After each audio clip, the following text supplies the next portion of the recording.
The School District Boundary Committee met tonight to discuss how to redraw the boundaries when a second high school opens in fall 2019. The town hall also covered issues surrounding Medicare and Medicaid and the future of Planned Parenthood, which helped organize the event. Hill says opposition to the law comes from his experience as a former DEA agent. The Drinking Water Planning Group met tonight to discuss possible changes to how your water gets to the tap. MU's inaugural Mizzou Giving Day raised nearly $8.3 million for various MU colleges and organizations. Medications like these, Adderall and Zoloft, are common psychotropic drugs that doctors prescribe.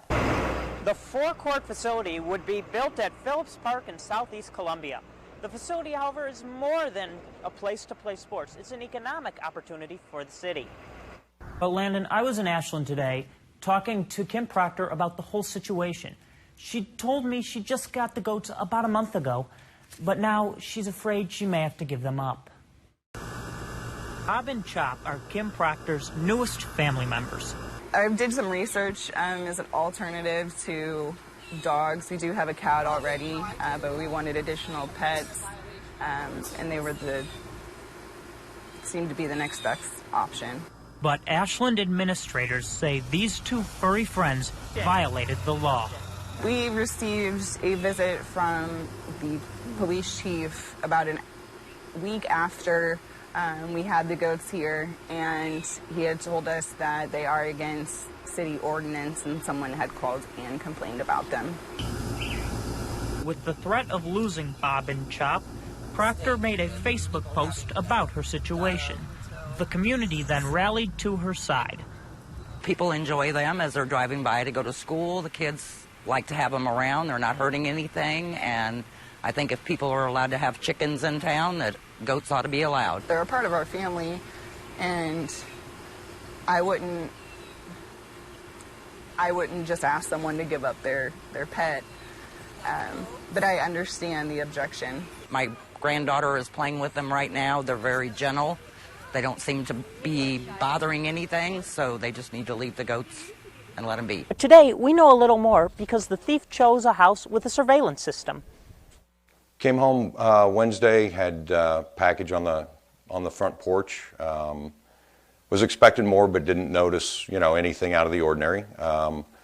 Thursday, when I checked the tracking because the packages hadn't arrived, I noticed that they had been delivered.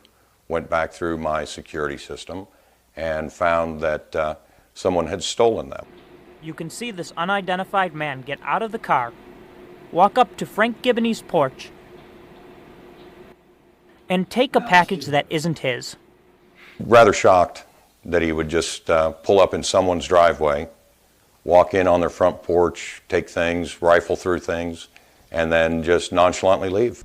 Bay Hills Homeowners Association President Daryl Smith says this is the third incident he knows of. However, the community is looking at its options, including creating a neighborhood watch. We have talked about it and we are actually looking into it. We've got neighbors here and we all have different schedules, and so it works out well. We usually are able to look at each other's homes and keep an eye on things, and unfortunately this was just one of those times where we did not see what was going on. While nobody has gotten hurt, Smith says he is still concerned for people's safety. It's scary. I mean, someone could have driven up, someone could have been home, and the incident could have gotten a lot worse. You look at the size of this person, it could have gotten interesting. You never know. If someone's bold enough to come onto your property and take something from you, you don't know what their intent is. The Callaway County Commission formally requested a rapid audit today from Galloway's office to quickly find out what happened regarding the suspicious account. The Callaway County Collector's Office cannot reopen until Governor Eric Greitens appoints a new collector. That's the only thing holding it back from opening its doors again.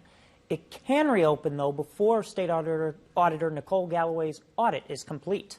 Our daily business through that office can't happen right now, and there's a lot of people, including realtors and everything else, that are doing escrow dollars and everything that are kind of in limbo right now. So getting that office opened back up for business is going to be key. Youngerman says while the office is closed, Callaway County residents can pay county taxes at the Cole or Audrain County's collector's offices. The FBI is also investigating A-Strike's use of the account.